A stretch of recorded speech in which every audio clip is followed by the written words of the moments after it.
Hello, welcome to Balanced Body Podcast. I'm Brent Anderson, physical therapist and specialist in Pilates for rehabilitation. And I wanted to share with you a little bit about a sensitive topic of mental illness and chronic pain. It's interesting how over the years of teaching Pilates, more than 20 years now, I've noticed a certain quality of life that has manifested itself in people who participate in Pilates, particularly in a group that often is categorized as hopeless. And I just want to share with you some of my personal feelings about working with people who have mental illness or experience chronic depression, chronic pain type of syndromes.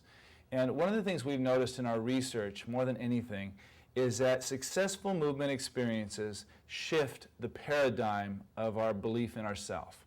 And the research by Jeffrey Lackner and some of the other great behavioral psychologists have demonstrated that when people believe that they are disabled or impaired, hence they are disabled or impaired, and somehow by changing that belief mechanism seems to change their perception of the vitality of their life.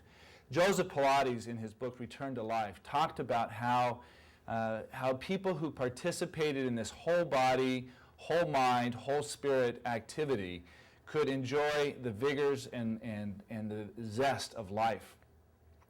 And in our research, what we saw was tying these two concepts together, that Joseph's passion for zest of life and vitality were manifested even in these very complex populations of people by having positive movement experiences.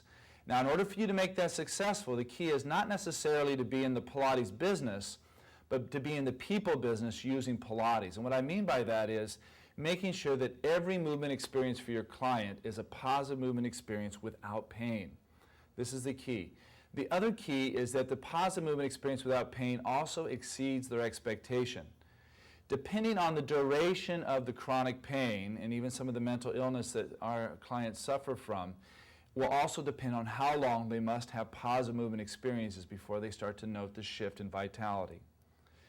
This is a very serious population, a serious problem that does affect our population around the world.